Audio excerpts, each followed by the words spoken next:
Oi, oi, oi, pessoal, tudo bem? A gente hoje está fazendo essa chamada diferente com os professores para vocês, porque a gente está na continuidade daquele projeto bem legal do Acertando o Enem. E a gente está fazendo um projeto cada vez mais multidisciplinar para vocês, e a gente está conseguindo fazer um projeto que, ao mesmo tempo, a gente consiga se encontrar um pouco mais. Então, a gente espera que vocês gostem dessa continuidade. E aí, falar para vocês também um pouquinho, né? Jogar a sardinha para o meu lado, afinal de contas, eu não estou abrindo essa reunião aqui com vocês à toa. A minha parte, pessoal, é sobre unificação alemã, e eu estou falando da unificação alemã com vocês em sequência daquele outro vídeo que nós já vimos sobre Revolução Industrial, a segunda Revolução Industrial. A segunda Revolução Industrial, ela tem como base a eletricidade. Dentre as tecnologias, o petróleo, a indústria química, a eletricidade, e por isso que vocês hoje têm essa diversidade de professores aqui com vocês. Então, vocês comigo vão ver um pouquinho desse contexto, desse cenário de que a Alemanha está se industrializando e que esses grandes cientistas estão fazendo as contribuições para que a Alemanha se industrialize e que, ao mesmo tempo, vocês possam estudar essa diversidade, tanto em química, em física, e também vendo as desigualdades sociais que são geradas por essa segunda revolução industrial. E esse fechamento quem vai fazer com vocês é o professor Oséias. E agora a professora Carla, na sequência, vai falar um pouquinho para vocês dessa importância da segunda revolução industrial na área química. Com você, Carlinha.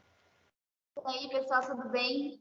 Então, nós vamos falar um pouquinho sobre a eletroquímica. E a eletroquímica vai abordar alguns conceitos como pilhas e eletrólise. E no caso das pilhas, nós vamos focar aí no que foi desenvolvido por Alessandro Volta e Daniel. Então, a gente vai estar verificando como funciona essa pilha e todo o conceito elétrico voltado a isso.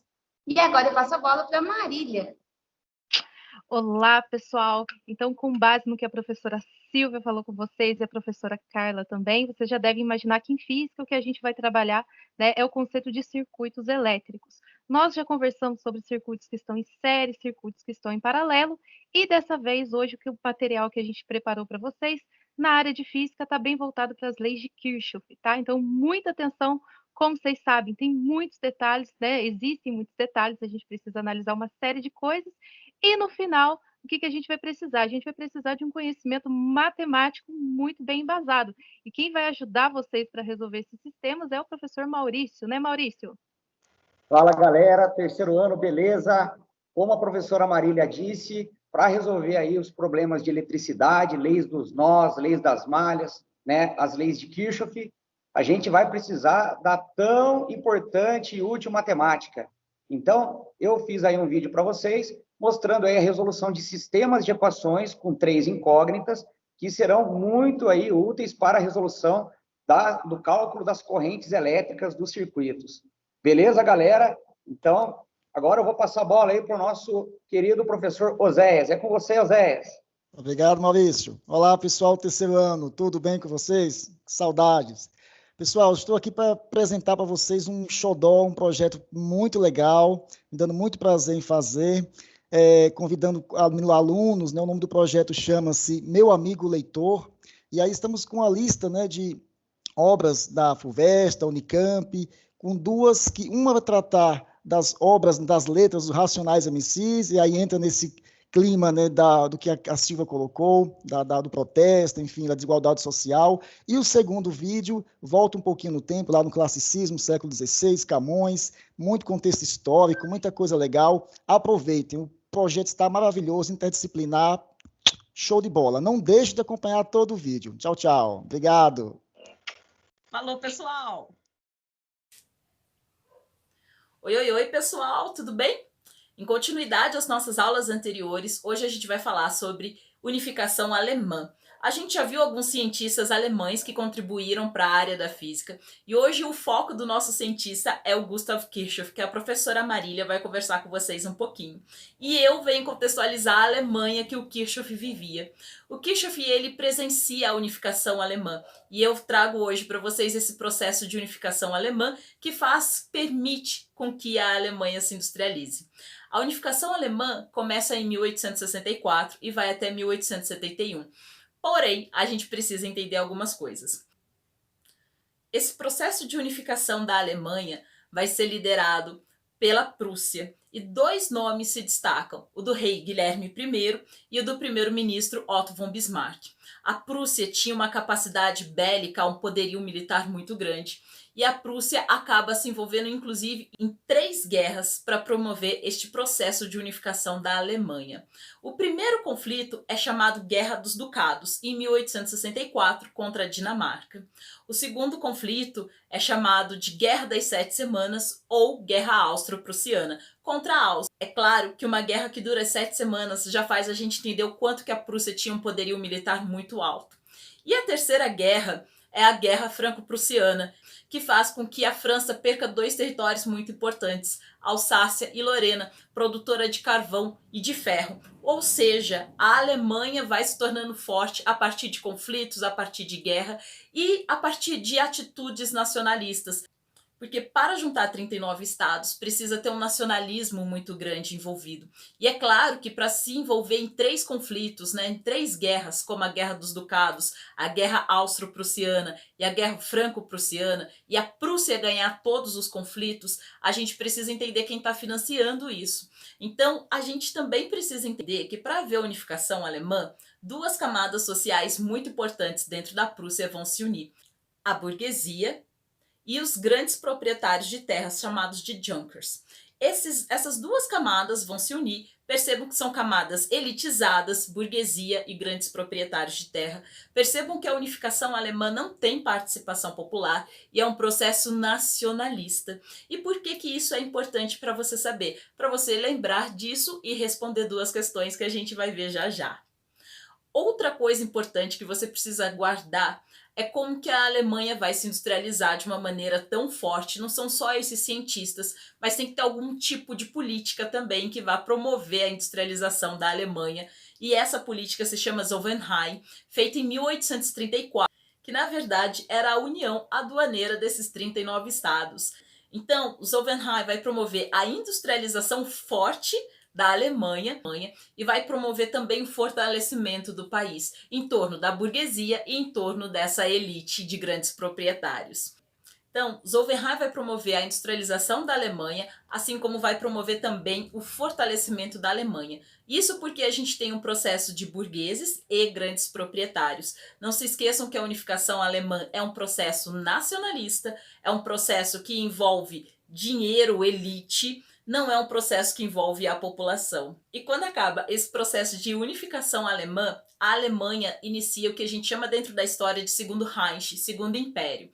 Ou seja, quem encabeça todo esse processo da unificação alemã é a Prússia, que tem um alto poder bélico a partir de uma aliança com a burguesia e os altos proprietários de terra, e após se envolve em 3 conflitos, e após esse processo de unificação da Alemanha, a gente tem o que a gente chama de Segundo Reich, que vai de 1871 até 1918, quando a Alemanha perde a Primeira Guerra Mundial. E aí, preparado para resolver as nossas 2 questões? Vem comigo! Eu recomendo que você dê uma pausa na questão, porque primeiro vai aparecer a questão para você sem nada, sem nenhuma resposta, e a segunda parte já vai aparecer para você uma questão já sublinhada, uma questão da qual já foi pensada. A primeira questão é a questão da Federal de Juiz de Fora de 2020. Vamos ler o texto? Eis o horizonte do futuro. Organizar o Estado institucionalizado de forma que o comércio alemão, a manufatura alemã, a arte alemã, a ciência alemã, a sociedade alemã e a vida alemã continuem equiparadas ou se equiparem ao poder da nação. Esse é um texto presente no livro O Ofício do Historiador e a pergunta é: sobre o processo de unificação da Alemanha, assinale a alternativa correta. O item A. A criação do Zollverein, União Alfandegária, possibilitou a industrialização e o fortalecimento econômico, gerando a unificação política através do Segundo Reich. Perfeito, tá certinho. Então, a gente já sabe que a questão A tá certa. Agora vamos entender por que as outras questões estão erradas. A ausência de guerras ou revoltas marcou a unificação da Alemanha em 1871, pois todo o processo ocorreu através de acordos políticos. Não, a gente já sabe que houve 3 guerras, então com certeza não teve essa questão de ausência de guerras, tá?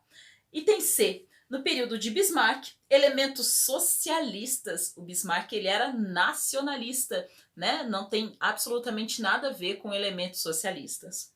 Item D, com a ausência de ideais nacionalistas, mas a gente falou que houve uma aliança, né, entre a burguesia, entre os grandes proprietários de terras. Então, com certeza, o que mais existe dentro do processo da unificação alemã são ideais nacionalistas. Então, item D também está errado. Item E. A unificação do século XIX foi marcada pela revolução através da via prussiana. Correto. Ou seja, processos políticos desenvolvidos de baixo para cima, com grande participação popular. A gente já sabe que essa alternativa também está errada. Então, nessa questão, a alternativa A é a alternativa correta. A questão 2 já é uma questão de 2016, a questão da Federal do Paraná. A unificação alemã foi articulada pelo Reino da Prússia, a gente já sabe disso. Então, considerando isso, a gente já sabe que as alternativas B e C estão erradas. A gente não precisa nem ler porque ela já começa com um erro. Então, a unificação alemã foi articulada pelo Reino da Prússia. Vamos analisar a A, vamos analisar a D e vamos analisar a E. A. Prússia, após a derrota da Comuna de Paris, na Guerra Franco-Prussiana, apoiado em uma aliança com a aristocracia austríaca e a burguesia prussiana. Nós estamos falando de burguesia e a aristocracia prussiana. Em relação à Comuna de Paris, em 1870, assim que acaba a Guerra Franco-Prussiana, a França vai passar por um processo de mudança de governo e a gente vai ter um governo popular de operários por um curto período na França, mas não condiz com o que a gente está estudando aqui em relação à unificação alemã. Quando você pensar em Comuna de Paris, você tem que pensar em Paris e não nessa questão da unificação alemã. É claro que a Comuna de Paris ela é uma consequência da Guerra Franco-Prussiana entre a Prússia e a França, mas não se aplica para a questão que a gente está vendo. Item B, já vimos que não pode ser porque começa com Áustria. Item C, também não pode ser porque também começa com Áustria. Então, lendo o item D. Prússia, sim. Devido ao seu poderio militar e força econômica dentro da Confederação Germânica, apoiado em uma aliança entre a aristocracia e a alta burguesia. Correto. Item E. Prússia, devido à mobilização nacionalista da Confederação Germânica, ok, durante a Guerra Franco-Prussiana, apoiado em uma aliança com grande burguesia austríaca. Vamos lembrar de novo que quem encabeça, quem lidera todo esse processo da unificação alemã é a Prússia. Então, a alternativa correta, a alternativa D de dado. É isso, espero ter ajudado, espero que vocês gostem da aula. Beijo, tchau, tchau! Tudo bem? Eu sou a professora Carla e hoje nós vamos estudar um pouco sobre a eletroquímica. Esse é um assunto muito cobrado no Enem e a parte da química que estuda fenômenos relacionados ao fluxo de elétron e a reações de oxirredução. Mas antes da gente falar um pouquinho sobre a eletroquímica, a gente tem que entender o que seria a eletricidade. E a eletricidade ela está relacionada ao movimento de elétrons e o fluxo ordenado desses elétrons seria o que a gente conhece como corrente elétrica. Mas os estudos pela eletricidade já se dão há muito tempo, desde a antiga Grécia, quando Tales de Mileto tentou entender esse processo de eletrificação quando esfregava o âmbar na pele de um animal. A partir desse momento, iniciaram-se os estudos voltados à área de eletricidade, mas foi somente Luigi Galvani que tentou relacionar esses fenômenos aos seres vivos. E no experimento, ao dissecar uma rã, ele percebeu que as perninhas dela se mexiam ao se dar pequenas descargas elétricas. Mas ele não entendia como a perna de uma rã morta poderia funcionar, poderia se mexer, dando essas pequenas descargas. Ele não conseguiu explicar, mas baseado nos estudos de Luigi Galvani, foi então que Alessandro Volta, lá por meados de 1800, tentou entender e descobriu que isso ocorria devido à presença de metais, tanto nos nervos, tanto nos músculos da rã, ou de qualquer outro ser vivo, e que o nosso sistema nervoso utilizava desses metais para conduzir corrente elétrica e enviar sinais ao corpo. Mas então, além disso, ele também desenvolveu a pilha de Volta. É interessante a gente discutir um pouquinho o porquê desses metais conduzirem corrente elétrica. Então, nós temos que retomar conceitos lá de ligações interatômicas, onde nós teríamos as ligações metálicas, iônicas e covalentes. E no caso da ligação metálica, que é uma ligação que ocorre entre átomos de metal com metal, quando há essa junção de átomos metal com metal, eu tenho a formação de um mar de elétrons livres. E esses elétrons livres, nesse mar de elétrons, é que possibilita a condução de corrente elétrica, quando tem uma diferença de potencial, né? Um polo positivo e negativo, tendo o fluxo correto desses elétrons, sempre saindo do polo negativo para o polo positivo, e aí, então eu tenho a condução de corrente. Tem materiais condutores. Nesse caso, dos metais, eles conduzem corrente elétrica tanto no estado sólido, tanto no estado líquido ou fundido. Mas, vamos voltar ali aos conceitos de eletroquímica. Na eletroquímica, a gente vai estudar as pilhas e o processo de eletrólise. As pilhas são um processo espontâneo, onde eu tenho a transformação de energia química ou de reações químicas em corrente elétrica, em energia elétrica. E o processo de eletrólise seria o processo inverso, onde a partir da corrente elétrica eu consigo obter uma reação química. Mas além da pilha de volta, nós temos também a pilha de Daniel. E nós vamos entender um pouquinho como funciona essa pilha de Daniel. Então temos aqui a famosa pilha de Daniel. Essa pilha de Daniel foi criada em 1836 e ela era composta então por duas semicélulas ou semicélulas. Dentro de cada uma havia então um eletrodo metálico, nesse caso nós temos o de zinco do lado esquerdo, o cobre do lado direito. Os dois eletrodos são ligados entre si por um fio condutor, onde nós temos a passagem do fluxo de elétrons. E embaixo aqui nós temos uma ponte salina. E qual seria o objetivo dessa ponte salina? Dentro dela ela tem um sal inerte, podendo ser de nitrato de potássio, cloreto de potássio ou ainda sulfato de potássio. E ela permite a passagem dos íons entre as duas semicélulas. E o que mais a gente consegue observar aí? Do lado esquerdo, nós temos um ânodo, que seria o nosso polo negativo, e do lado direito nós temos o cátodo, que seria o polo positivo. O ânodo é ele quem vai sofrer a oxidação. Para eu lembrar quem sofre oxidação ou redução, é só eu olhar aqui, ó. Ânodo começa com uma vogal, então ele sofre oxidação, que também começa com uma vogal. E quem sofre redução seria o cobre, porque o cobre seria aqui o polo positivo, né? Seria o cátodo, começa com uma consoante e sofre redução, que também começa com uma consoante. Isso seria mais para memorização. E aí, às vezes, a gente confunde, tem alguma dúvida, lembra disso. Vogal com vogal, consoante com consoante. Também podemos notar que quem sofre oxidação é aquele que tem perca de elétrons, portanto, redução da massa. E no caso daquele que tem ganho de elétrons, que estaria sofrendo a redução, seria o cátodo. E tem muita gente que confunde aí. Oxidação é perca de elétrons, porém aumento do NOx. Enquanto redução, que seria o cátodo ali, ele estaria sofrendo um processo de redução, porém ele tem ganho, aumento de elétrons, só que o número de NOx diminui. Então tem gente que confunde aí perda ou ganho de elétrons com o número de NOx, que aumenta e diminui. São coisas diferentes.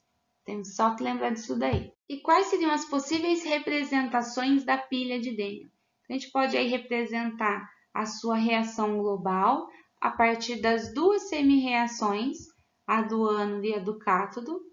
E aí, como eu encontro a equação global? Eu sempre cancelo o que tiver igual do lado esquerdo com o que tiver do lado direito. Cancelando, nesse caso, 2 elétrons. E aí vai me sobrar quem? O zinco metálico mais o cobre na forma iônica, se transformando em zinco iônico mais o cobre. Ainda podemos representar esta pilha da seguinte maneira. Colocando aqui do lado esquerdo da tela de vocês, vocês conseguem ver que tem o zinco metálico barra zinco iônico. Isso está sendo representado no processo de oxidação. Essas duas barrinhas juntinhas representam a ponte salina.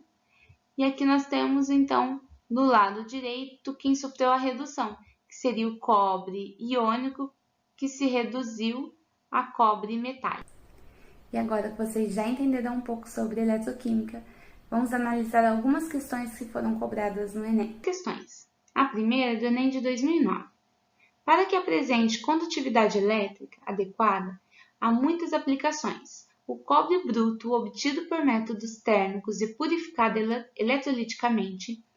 Nesse processo, o cobre bruto impuro constitui o ânodo da célula, que está imersa em uma solução de sulfato de cobre.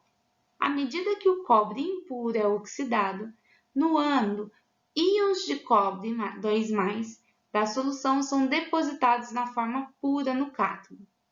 Quanto às impurezas metálicas, algumas são oxidadas, passando à solução, enquanto outras simplesmente se desaparecem do ânodo e se sedimentam abaixo dele. As impurezas sedimentadas são posteriormente processadas e sua comercialização gera receita, que ajuda a cobrir os custos do processo. A série eletroquímica a seguir lista o cobre e alguns metais presentes como impurezas do cobre bruto, de acordo com suas forças redutoras relativas. Entre as impurezas metálicas que constam na série apresentada, as que se sedimentam abaixo do ânodo de cobre são ouro, platina, prata, cobre, chumbo, níquel e zinco. E está dizendo aí que a força redutora aumenta de cima para baixo. Então, quais seriam aqueles que estariam depositados abaixo do ânodo? Então, nós temos aí a resposta sendo a correta: ouro, platina e a prata. Por que o ouro, platina e prata? Quanto maior a força redutora, maior as chances dele ganhar elétrons.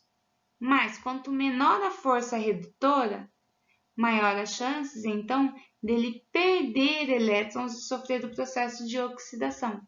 Daí sim, a resposta ouro, prata e a platina, que elas estão do lado ali do ânodo, aquele que vai sofrer do processo de oxidação. Certo?